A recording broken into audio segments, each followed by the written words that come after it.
Ercan, aslında sen ve Veskin çok özel bir değeri var bizim kalbimizde. Veskin gelirinin 99.2'si yurt dışında. Mesela karlılıktan da ödün vermeyen, pazarlama harcamasını minimuma tutan. Evet. Arada zaten konuşmalarımız oluyor seninle. Evet. Ercan birazcık daha harca, birazcık daha Ben harcamıyorum ama. 4 katı büyüyen, dolar bazında büyüyen bir Vesk var. İlk müşterimizin içeriye gelmesi 15 ay sürdü. 15 ay boyunca biz her gün insanların içeriye girmesini ve ödeme yapmasını bekledik.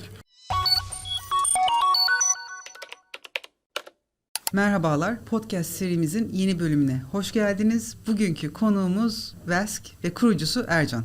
Merhabalar Ercan, hoş geldin. Merhabalar, hoş bulduk, teşekkür ederim. Yeni podcast kanalımız hayırlı olsun sizlere de. Çok teşekkürler. Ercan, aslında sen ve Vesk'in çok özel bir değeri var bizim kalbimizde. Neden? Çünkü hem Tekva'nın hem de Logo Ventures 2'nin ilk yatırımısın. O yüzden de aslında fonların hikayesi seninle başladı diyebiliriz. Buna girmeden önce Vesk nedir? Biraz bize tanıtabilirsen çok hoşumuza gider. Harika, süper. Vesk, dijital reklam verenlerin Facebook, Instagram ve Google reklamlarını tek bir yerden daha kolay ve daha efektif yönetmelerini sağlayan, dijital reklam verenlerin daha az maliyetle daha fazla potansiyel müşteriye ulaşmalarına olanak veren bir SaaS ürünü. Evet, ve bunu da no touch olarak online'dan müşteriyle buluşturuyorsun. Kesinlikle öyle. Biz globalde 30 milyondan fazla reklam veren olduğunu biliyoruz. Ve bu reklam verenlerin çok büyük bir kısmının da başlangıç ve orta seviyedeki reklam verenler olduğunu da gerek Facebook'un gerek Google'ın yayınladığı raporlardan gerekse bir takım mecralardan rahatlıkla görebiliyoruz. Ve özellikle bu seviyedeki reklam verenlerin teknik bilgi eksikliğinden dolayı reklam yönetim süreçlerinde yaşadığı çok fazla problem var. Bizler de teknik bilgiyi ortadan kaldırıp insanların daha kolay, daha efektif ve daha fazla verim sağlayan reklamları yayınlamasını, sonuçlarını daha kolay anlamasını ve yine teknik bilgi olmadan reklamlarını çok kolay ve hızlı optimize etmelerini sağlayan bir araç geliştirdik. Toplamda da 24 aydır yayında olan bir aracız. Firmayı 2018 yılı içerisinde kurduk. Şu an 120'den fazla ülkede, başta Amerika, Kanada, Fransa, Almanya, İspanya, Arjantin gibi ülkeler başta olmak üzere 120'den farklı ülkede ödeyen abonelerimiz mevcut. Vesk öncesinde 10 yılı aşkın bir dijital pazarlama tecrüben var ve gayet iyi bir pozisyonun vardı. Bu pozisyonu bırakıp yeni bir sayfa açıp Vesk'i kurmak, biraz o tarafı bahsedebilir misin? İzleyicilerimiz seni daha yakından tanısınlar diye. Tabii. Ben zaten sürekli bir şeyler yapıyordum. Vesk'ten önce farklı girişimlerim de oldu. İstanbul'a 2009 yılı içerisinde geldim. Bir takım işler yaptıktan sonra bir takım firmalarda işte bilgi işlem sorumlusu, bilgi işlem müdürü olarak çalıştıktan sonra kendim bir şeyler yapmalıyım hissiyatı zaten her zaman bende vardı üniversite zamanlarından beri. Üniversiteyi bitirdikten sonra İstanbul'a geldikten 2 yıl sonra 2012 yılında farklı bir firma kurmuştum. Bu da bir ajanstı. Üniversitede yakın olduğum arkadaşları ve bu işi yapabileceğim arkadaşları da İstanbul'a getirtmiştim. Onlarla dijital ajans başlığı altında firmalara hem dijital danışmanlıklar veriyorduk hem de bir takım teknik hizmetler veriyorduk. 1,5 yıl kadar sonra firmayı kapatıp farklı işler yapmak durumunda kaldık. O süreçten sonra ben firmalara gerek yazılım gerekse dijital pazarlama anlamında danışmanlıklar veriyordum. 2016 yılı içerisinde de farklı bir ajans kurma deneyimim oldu. Şirketleştikten sonra içeriye müşteri kazanımı noktasında yaptığımız çalışmaların nihayetinde çok fazla insan içeriye girip soru cevap şeklinde danışmanlık almaya başladı. Ama en fazla dijital pazarlama tarafında bu istekler vardı. Ve insanlar danışmanlık almanın ardından danışmanlık aldığı freelance uzmanlara teknik anlamda hizmet de almak istiyorlardı. Biz de ürünü biraz pivot edip içeride sadece dijital pazarlama anlamında insanların danışmanlık alabileceği ve dijital pazarlama uzmanlarının da teknik anlamda hizmet verebileceği bir pazar yeri haline getirdik sonrasında. Bu noktada da pazarlama çalışmalarımızı yapıp içeriye firma alma noktasında biraz yol kat ettiğimizde firma sayısı arttığında şöyle bir problemle karşılaştık. İnsanlar bizi çok fazla arama ihtiyacı doğuyordu insanlarda. Ya mail atıyorlardı ya telefonla arıyorlardı. Desteğe ihtiyaç vardı. Haklı olarak ben şu an ne yapıyorum, benim reklam hesabım ne durumda, ne kadar para harcıyorum, bu harcadığım para nereye gidiyor, bana rapor gönderir misiniz, acaba böyle şey mi yapsak, bunu böyle mi yapsak? Çok fazla iletişim vardı. Bunu yönetebilmek adına ya içeriye çok fazla dijital pazarlama uzmanı alacaktık ya da farklı bir metot yapmamız gerekiyordu. Biz de ürünü tekrardan biraz daha pivot edelim. İnsanların bize neden ulaştığını keşfedelim. Buradaki trafiği azaltabilmek adına neler yapalım diye istişare ettiğimizde yazılımın içerisinde insanların reklam sonuçlarını daha basic ve daha net bir şekilde gösteren bazı ekranlar hazırladık yazılımın içerisinde. Bu ekranları hazırladığımızda da insanların bize olan trafiği biraz azaldı. Daha az aramaya, daha az mail atmaya başladılar. Bir süre böyle devam ettik ve sonra bir gün dedik ki insanlar buradan reklam sonuçlarını görebiliyorlar. Müşteri kazanımlarını buradan görebiliyorlar. Bütçelerinin ne kadar harcandığını ve nereye harcandığını görebiliyorlar. Peki insanlar neden buradan reklam yayınlayamasınlar diye bir soru sorduk o gün. O soru bizi bugün bulunduğumuz noktaya getirdi. Bugün insanların aynı zamanda tüm dijital reklam performans sonuçlarını, metriklerini takip edebildiği gibi insanların Facebook'ta veya Google'da karmaşık olarak gördüğü ekranlardan ziyade Vesk'in içerisinde daha pratik, daha kolay ve daha efektif reklamlar yayınlamasını sağlayan ve sonrasında da bunu rahatlıkla yönetmelerinde imkan veren bir ürün haline getirdik. Bu noktada en kıymetli şey, biz ürün olarak, firma olarak, iş geliştirme ekibi olarak hiçbir zaman ya bu ürüne biz ne koysak diye düşünmedik. Toplantılarımızda acaba üründe ne olmalı diye çok fazla kafa yormadık. Zaten müşteri bize ne olması gerektiğini zaman içerisinde söyledi. Müşteri ne görmek istiyorsa biz onu yaptık. Müşterinin neye ihtiyacı varsa biz bunu yapma doğrultusunda hep çalıştık. Ve günün sonunda bulunduğumuz noktaya aslında biz değil, bizi müşteriler getirmiş oldu. Aslında tamamıyla Vesk'in kuruluşundan bugün geldiği, evrildiği noktaya baktığımız zaman tamamıyla müşterinin ihtiyacına yönelik, onlar neye ihtiyaç oluyor, yani hastanın neye ihtiyacı varsa doktorun o reçeteyi yazdığı bir hikaye söz konusu. Zaten metriklere baktığımız zaman da geçtiğimiz yıl neredeyse 4 katı büyüyen, dolar bazında büyüyen bir Vesk var.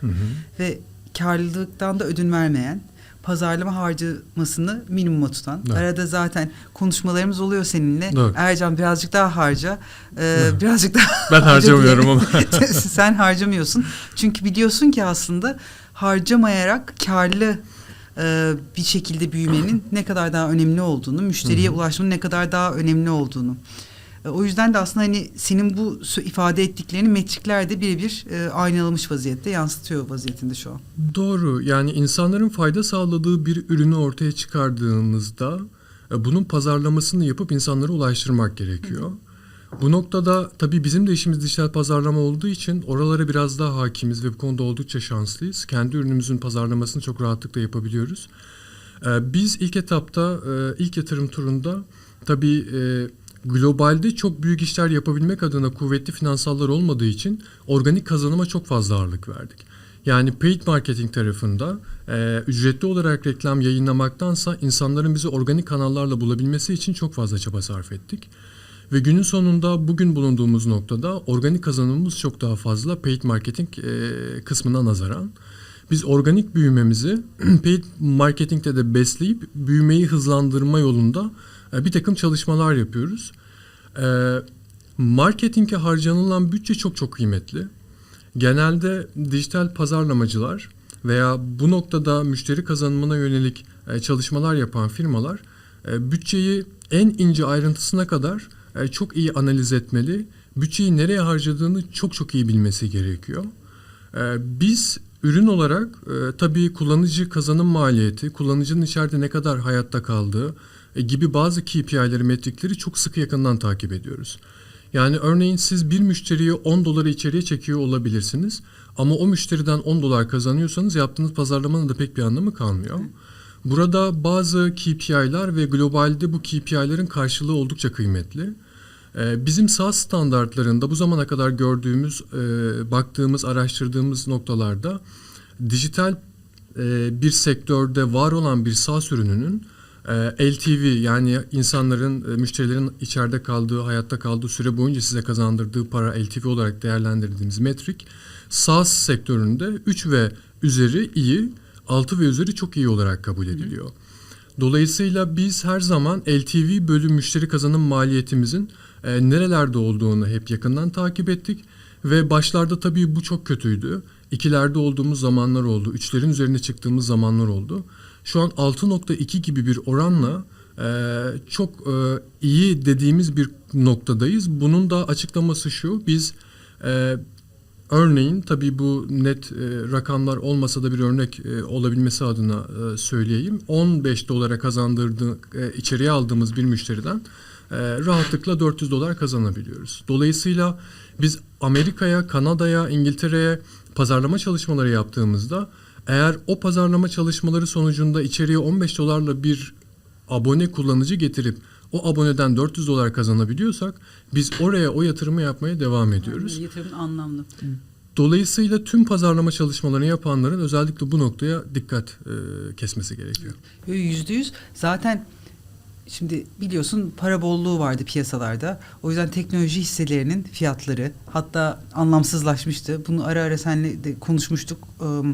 Ve öyle bir noktaya gelmişti ki insanlar parayı nereye koyacağını bilemediğinden dolayı işte LTV CAC'lerin hiç bakılmadığı, işte bir müşteri sana kar mı getiriyor, karı bırak, müşteriden para alabiliyor musun, alamıyor musun, veya herhangi bir dünyanın herhangi bir zaman noktasında alabilecek misin, alamayacak mısın, bunların bile sorgu sual edilmeden şirketlerin kurulduğu, büyüdüğü, yatırım yapıldığı bir ortamımız vardı. O biraz aslında daha sadeleşiyor. Bu sadeleşme esnasında da aslında insanların pazarlama bütçeleri daha da azalıyor olacak. Daha herkes biraz daha elini ayağını çekiyor olacak. Çünkü harcadığı her bir doların, her bir TL'nin karşılığı nedir diye insanların sorgulamaya başladığı bir döneme giriyoruz şimdi. Girdik hatta 2022 yılının özellikle ikinci yarısından itibaren. Şimdi bu ortamda da Vesk aslında çok rekabetçi bir pazarda kendini ortaya çıkartmayı başardı. Şimdi bu rekabet birazcık daha artıyor olacak diye düşünüyorum. Çünkü havuzun her ne kadar senin çok büyük de olsa bu demin bahsettiğim nedenlerden dolayı biraz daralacak. Böyle bir pazar var. Senin gibi bir üstad, dijital pazarlamacı var. Nasıl konumlandıracaksın Vesk'i ki senin konumlandırman bence bizi izleyen girişimcilerin de çok işine yarayacaktır. Çünkü onlar da benzer problemler, benzer sorular üzerinde zamanlarını harcıyordur bir kısmı diye düşünüyorum. Biraz bize bahsedebilirsen çok memnun olurum. Özellikle 2019 yılında pandeminin de ortaya çıkmasıyla beraber kurumsal firmalar, orta ölçekli işletmeler, küçük ölçekli işletmeler dijital pazarlamanın ve dijital reklamın önemini çok daha fazla anladılar. Klasik pazarlama yöntemlerinden ziyade dijital pazarlama yöntemleriyle müşterilerine daha hızlı ve daha ucuz ulaşabildiklerinin farkına vardılar. Özellikle pandemi bunu çok fazla ateşledi. Ve durum böyleyken hem Facebook hem de Google kendi reklam mecralarına daha fazla yatırım yapmaya ve işleri biraz daha zorlaştırmaya başladı.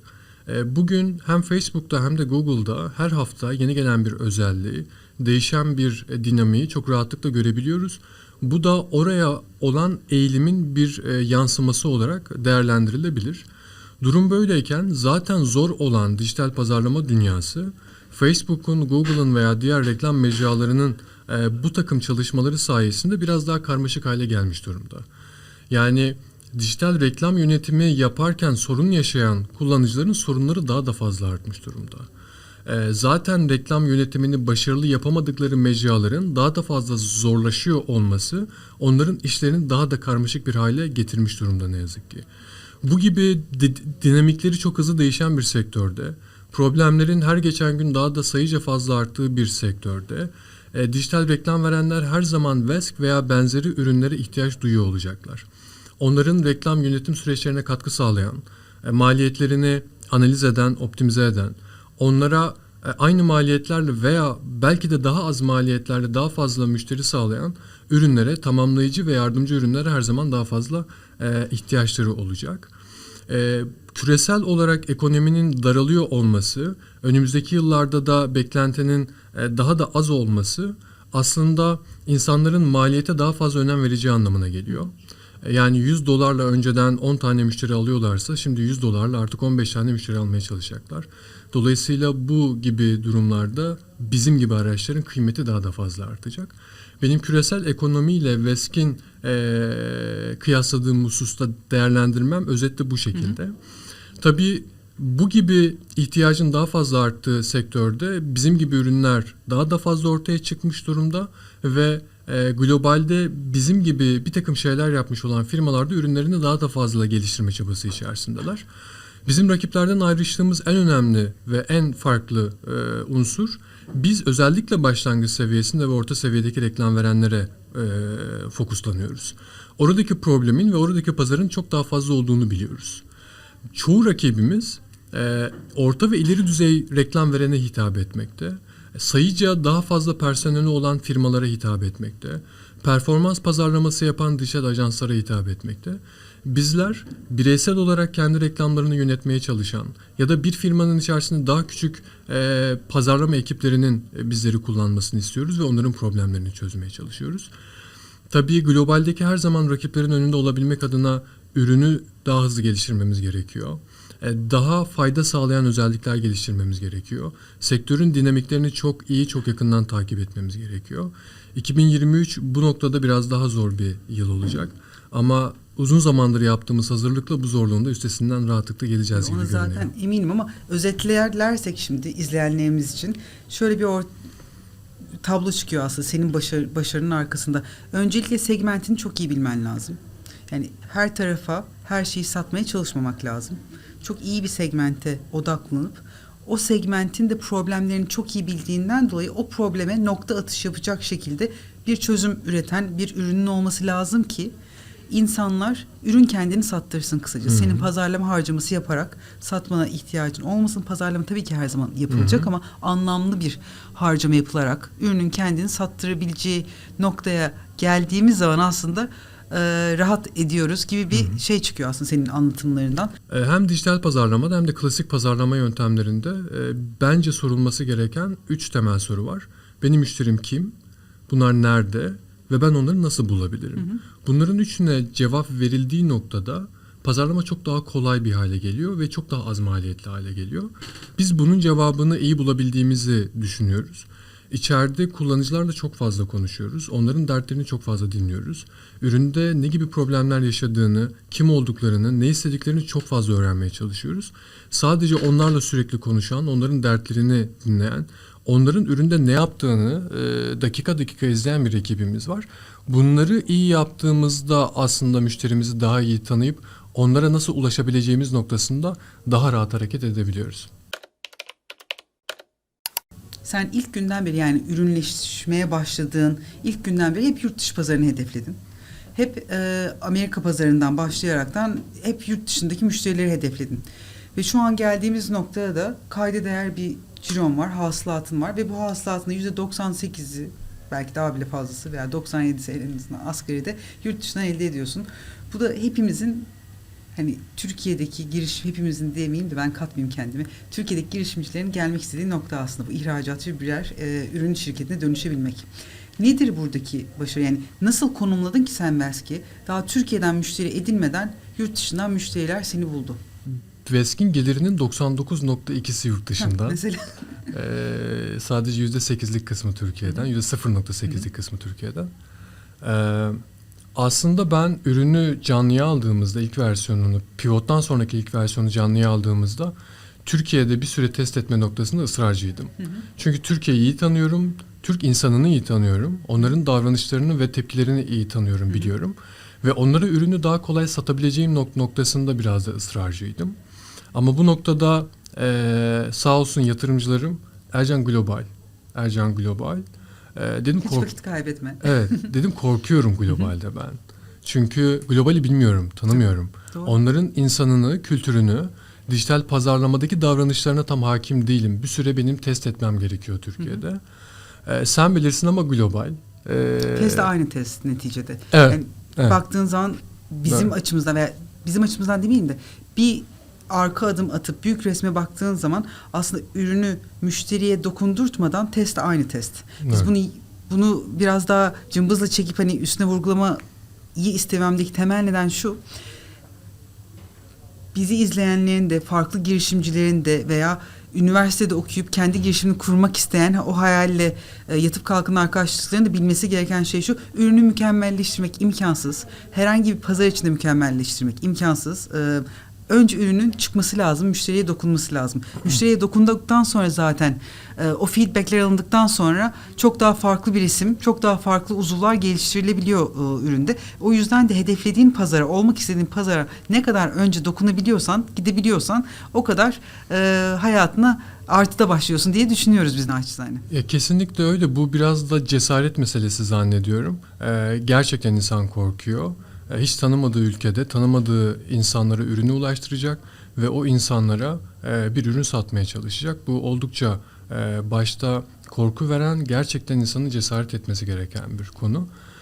Biz ilk reklamımızı tabii ucuz olan ülkelere yayınladık. Hindistan, Nijerya gibi daha reklama pazarlaması olan ucuz olan ülkelere yayınladık.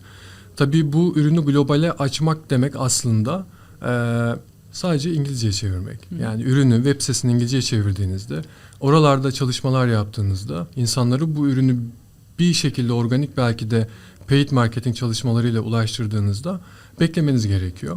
Biz reklamlara başladık, pazarlama çalışmalarına başladık. Türkiye'de çok küçük bir süre sadece test yaptık. Belki de 10 gün, belki de 15 gün. İlk müşterimizin içeriye gelmesi 15 ay sürdü. 15 ay boyunca biz her gün insanların içeriye girmesini ve ödeme yapmasını bekledik.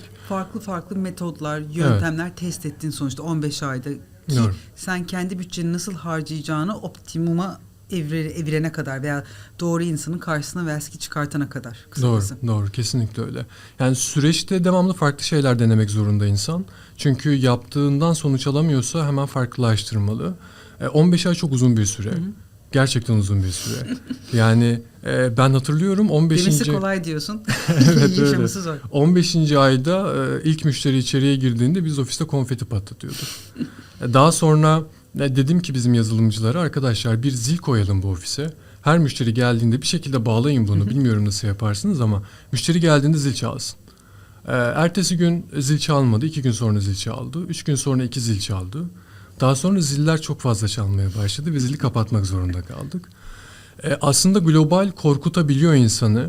İnsanlar çekinebiliyor globalde bir şeyler yapabilmek adına. Türkiye'de ben buna başlayayım, büyüteyim, sonra globale taşıyayım gibi düşünce çok fazla. Ama o korkuyu ortadan kaldırmak gerekiyor. Atlamak lazım kısacası. O denize atlamak lazım. Yani kesinlikle öyle. Bir yerde zannediyorum okudum veya dinledim. Çok da severim. Korkuyu ve cesareti yerli yerinde kullanabilen insanlar başarılı olur derler. Aklından olmazı, zihninden, sözlüğünden imkansızı çıkaran, yılmayan, tırsmayan, hayattan korkmayan, pes etmeyen, vazgeçmeyen insanlar başarılı olur diye. Biz henüz çok başarılı olduğumuz bir noktada değiliz ama bu gibi aksiyonlar alırken korkmamayı, cesaret etmeyi biraz da öğrendik. Bunları yaptıkça zannediyorum biraz daha işler kolaylaşıyor. Doğru, çok haklısın Ercan. Şimdi girişimcilere veya işte girişimci olmayı düşünenlere çeşitli, yani senden alacakları çok şey var. Bir tarafta aslında yatırımcılarla olan ilişki. Biz hep girişimcilere konuştuklarımıza, bizle yatırımcı olarak görüşmesin. Hep şeyi ifade etmeye çalışıyoruz. Yatırımcılarınızı seçmek çok önemli.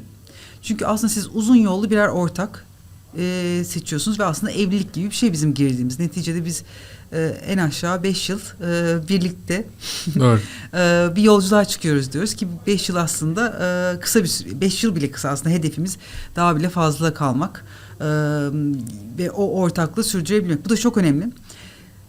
Senin farklı yatırımcıların var. Ne tavsiye edersin girişimci arkadaşlara? Yani yatırımcıyı seçerken neye dikkat etmeleri gerekiyor? Öncelikle yatırımcı genelde yatırımcıyı tanımayan, yatırımcıyla daha önce bir ilişkisi olmayan başlangıç noktasındaki girişimler yatırımcıları birer öcü gibi görüyorlar. Korkutucu bir yapı gibi görüyorlar. Bunun böyle olmadığını ilk etapta söylemek gerekiyor. Yatırımcı işin daha da fazla büyümesine vesile olan, işin daha fazla büyümesine katkı sağlayabilmek adına bir takım finansmanı ya da bir takım olanakları yatırımcıya paylaşan ve yolda yolculuk yapmaya yanına gelen bir yapı. Önce bunun altını çizmek lazım. Tabii yatırım almak bir başarı olarak görülmemeli. Yatırım demek aslında bir ihtiyaç olduğu anlamına geliyor ve ürünü büyütmek adına bir takım şeylere ihtiyacı olduğumuz anlamına geliyor. Yatırım bir noktada iyi gibi görünebilir ama sadece bir araç olarak kullanılmalı. Dolayısıyla ben biri yatırım aldığında hayırlı olsun derim, tebrik ederim demem mesela. Bu çünkü sadece bir araç olarak, arzu edilen noktaya ulaşmak için bir araç olarak kullanılmalı. Ama yatırımcının katkısı da tabii oldukça önemli. Yatırımcının katkısı sadece para değil, motive noktasında katkısı olmalı, network noktasında katkısı olmalı. Üründe bir ekip arkadaşı gibi çalışabilmeli, dertleşmeli, sohbet etmeli. Belki sabahlara kadar onunla beraber çalışmalı ki biz bunları hep beraber yaptık. Ben hep derim, bu noktada şanslı olduğumu da düşünüyorum yatırımcılar hususunda. Eğer bir problem olduğunda, yeni bir yatırım turu hazırlığı olduğunda hepsiyle beraber sabahlara kadar gerçekten çalıştık. O dokümanları beraber hazırladık. Bir problem olduğunda beraber hop oturup hop kalktık, beraber sevindik, beraber üzüldük. Yatırımcı kimliği böyle olmalı. Sana %100 katılıyorum. Sırf finansman için, sırf yatırım için, para için yatırımcı alınmamalı. Yani bir yatırımcıyı bir banka olarak görmemelisiniz veya bir banka gibi davranan yatırımcılarla da çalışmamalısınıza getiriyorsun aslında. Ki çok haklısın, çünkü ben hep şeyi ifade etmeye çalışıyorum. Özellikle senin gibi yurt dışına hedefleyen ve Türkiye'deki bulunduğumuz coğrafyadan çok daha büyük yerlere açılma potansiyeli olan ve bu hevesleri olan girişimciler, şirketler için hep şey diyorum. Bizim Türkiye'deki fonlarımızın limiti bir yere kadar ve hayatın gerçekleri var neticede. Türkiye'deki en büyük venture capital fonuna baktığın zaman onun da limitasyonları belli bir yere kadar. Eğer global pazarda ismini söylettirmek, global pazarlarda bulunduğun sektörde bir lider olmak istiyorsan yurt dışından yabancı, yurt dışından kaynağa ihtiyacın var. Onu sağlayabilmek de sırf Türkiye'den alacağın finansmanla olmaz. Hep birlikte bir köy İmece usulü. Aynen. Bir köydeki imece usulüyle birlikte ortaya çıkartmak lazım ki hem girişimci, kurucu ekip yalnız kalmasın, hem şirket yalnız kalmasın, hem de yatırımcının da bir koyduğu 5 olsun bu sayede. Çünkü illa her şey o finans tek çekte yazan rakam değil diye düşünüyoruz. Hani biz böyle görüyoruz açıkçası. Olabildiğince destek olmalı diye düşünüyorum ben açıkçası. Eğer erken aşama Türkiye'de yatırım yapıyorsanız. Girişimci varsa yatırımcı var. Tabii. Dolayısıyla girişimcileri her zaman yatırımcılar var etmeliler. Girişimciler sayesinde ülkenin teknolojileri gelişebiliyor, yeni ürünler çıkabiliyor, istihdam sağlanabiliyor. Bugün bizim 26 kişilik bir ekibimiz var. Önümüzdeki yılın ilk çeyreğinin sonunda 35 kişilik bir ekibimiz olacak. Ve bunun gibi Türkiye'de binlerce girişim var, binlerce startup var. Startuplar hani esnaf ekonominin kalbi derler. Bir noktada girişimler de gerçekten yeni kalbi. ekonominin kalbi girişimler. Evet kesinlikle öyle. Dolayısıyla çok çok kıymetli. Lütfen imkanı olan yeni bir ürün çıkarmaya çalışsın. Yeni bir fayda sağlamaya çalışsın. Eğer bir problem gördüyse o probleme çözüm olabilecek bir ürün geliştirmeye ve bunu hem Türkiye'de hem de globalde insanlara ulaştırmaya çalışsın. Yatırımcılar destek vermeye çalışsın. Her üründe, her girişimde problemler olabilir. Problem yoksa zaten girişim yatırım aramaz. Tabii ki. İhtiyaç varsa zaten yatırımcıya giderler. Zaten o yüzden bizim adımız aslında risk sermayesi. Evet kesinlikle hani öyle. belli bir risk var, Kesinlikle belli öyle. bir artısı, eksisi var ki tradisyonel finansman uzuvları burada çalışmıyor. Burada daha akli bir şekilde finansmanı girişimciye ulaştırman lazım. Kesinlikle öyle. Tabii siz çok daha hakimsiniz bu konulara. Ben bir girişimci tarafından bakıyorum ama çoğunlukla belki de bir kısmı girişimlere baktığında yatırımcılar tarafından sıfır problem arıyor. Hiç problem olmasın ve sıfır problemle biz bakalım girişime.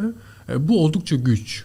Problem her zaman olabilir. Önemli olan yatırımcıyla beraber, yatırımcının tecrübesiyle beraber, yatırımcının kaynakları ve network ile beraber o problemleri ortadan kaldırıp ürünü başarılı kılmak değil mi zaten oradaki amaç?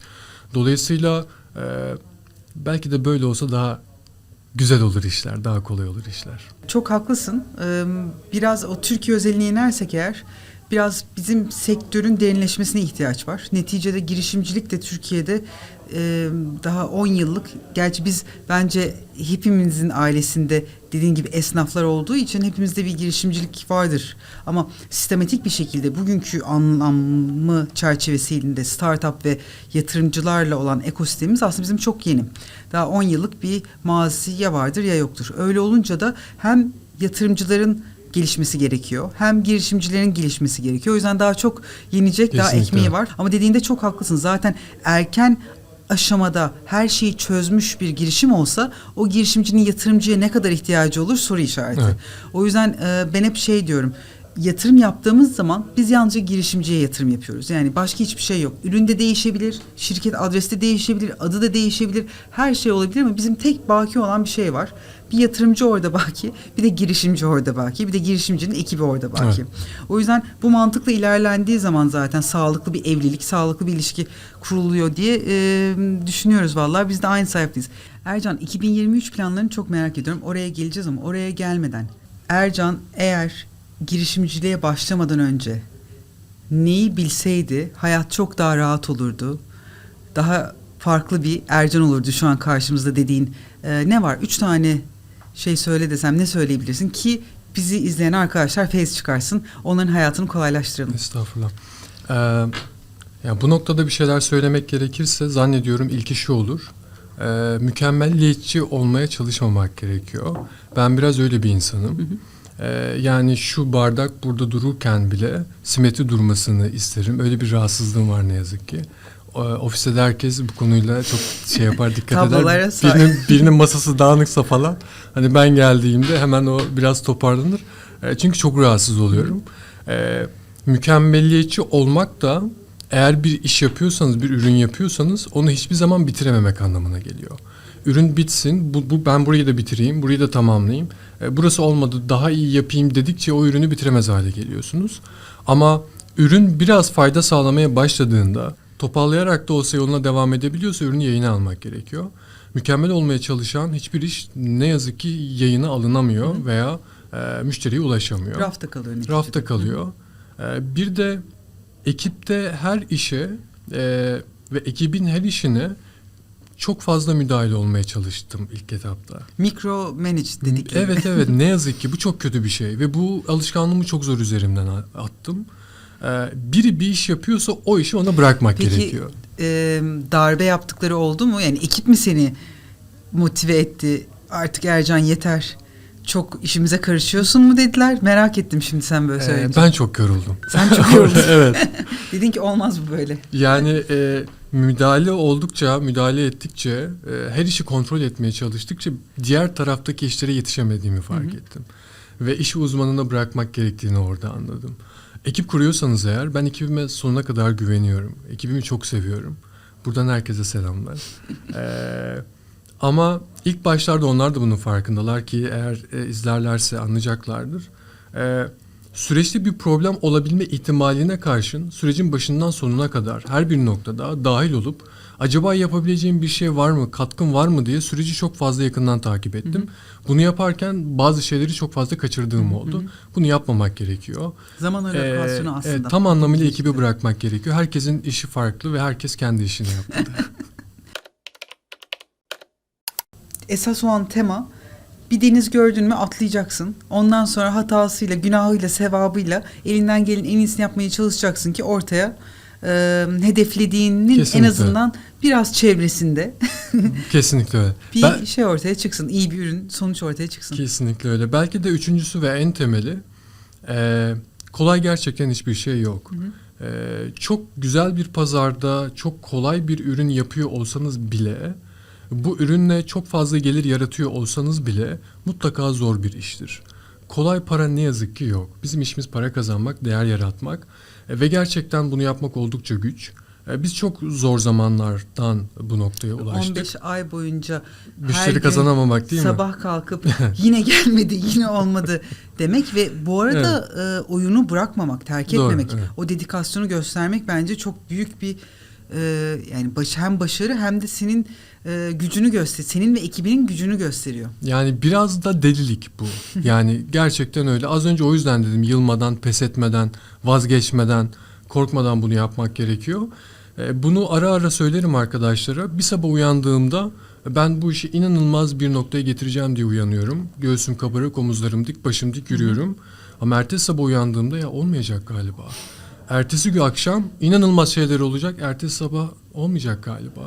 Yani çok inişli çıkışlı zamanlar oluyor. Ve bu inişli çıkışlı zamanlarda işte vazgeçmeyen, orada karşılaştığı problemden geri dönmeyen, ısrarla problemi çözmeye çalışan, inandığı ürünü insanlara ısrarla ulaştırmaya çalışan insanlar kademe kademe bir şeyler yapabiliyor. Biz daha yolun çok çok başındayız. Burada bizler gibi yolun başında olan insanlar eğer dinleyeceklerse vazgeçmemeleri, pes etmemeleri, yılmadan, usanmadan, bıkmadan, ısrarla o ürünü başarılı yapma noktasında ellerinden gelen tüm gayreti ortaya koymaları gerektiği yönünde belki de son tavsiyem olur. Peki çok teşekkürler Ercan. 2023 yılına bakalım şimdi. 2023 yılı işte demin de biraz konuştuk. Biraz zorlu geçecek gibi duruyor hepimiz için ama senin Vesk için 2023 yılı hedeflerin nedir? Biz 2021'in son dönemlerinde ve 2022'de çok hızlı büyüdük. Ve bu büyümeyi devam ettirebilmek adına çok uzun zamandır çalışıyoruz. Burada tabii global ölçekte ve böyle büyük bir pazarda bir ürünü başarılı kılabilmek adına daha büyük paralar harcamak gerekiyor. Daha büyük yatırımlar yapmak gerekiyor. Bu minvalde 18 aylık bir dilimde ürünü arzu ettiğimiz noktaya ulaştırmak adına bir yatırım turundayız. Yatırım turu da gayet keyifli gidiyor. Ben her yılın sonunda 2022 ise 2022, 2021 ise 2021 bu yıl bizim yılımız olacak deyip yılı kapatıyorum. Ama her yıl bence her yıl her girişimcinin yılı. Öyle olmalı ki o motivasyonla insan o zorlukları göğüsleyebiliyor. Aslında öyle hem oluyor hem olmuyor. İnsanoğlu ne yazık ki garip bir varlık. Arzu ettiğini elde ettikten sonra daha fazlasını istiyor. Yani ben çok iyi hatırlarım. Yani ürünün MR'ı aylık tekrardan geliri $5.000 ulaşacak mı diye bir yere bir not saklamıştım. İşte belli bir tarihten sonra gidip bakacaktım o nota ulaşmış mıyım diye. Ya inanılmaz zor bir nokta olarak geliyor bana oraya ulaşmak. Ama gidip bakıyorum 18'e ulaşmışız 5'ten ziyade. 18 yetmiyor ama oraya geldiğimizde. Dolayısıyla ben... Ki şu an neredesiniz? Şu an 6 haneli, dolar bazında 6 haneli aylık tekrar eden gelirdeyiz. Ben bu dönemde de bu yılın sonunda 2023 bizim yılımız olacak diyorum. Biliyorum ki olacak da ama yılın sonuna geldiğimde yine istediğimi belki de yapamamış olacağım. Çünkü yetmeyecek geldiğimiz nokta. Ve öyle de olmalı. 2023'te şu ana kadar globaldeki rakipleri değerlendirdiğimde lead konumunda bir rakibimiz yok. Ve Vesk bu sektörde lead konumuna gelmek için çok yakın. Doğru stratejiyle pazarlama çalışmalarımızı yaptığımızda çok kısa bir zaman içerisinde globalde marketing management tool başlığı altında, dijital reklam yönetimi ürünü başlığı altında lead konumdaki bir ürün olarak konumlanmak istiyorum. Bunu da 2023'te yapabileceğimize inanıyorum. Ben de eminim, buraya bir ara parantez açmak istiyorum Ercan. Biz işte yatırım tezini oluştururken sana baktığımız zaman globalde bir iki tane büyük oyuncu vardı. Ama o oyuncular bence paranın bolluğuyla, yani çok büyük bir pazarda tek tük 5 isimden biri olduklarından dolayı biraz atıl kaldılar. Geldikleri noktada gelişen hayata adapte edemediler kendilerini. O yüzden de bence gerçekten 2023 yılı Vesk için çok fazla potansiyele gebe bir yıl.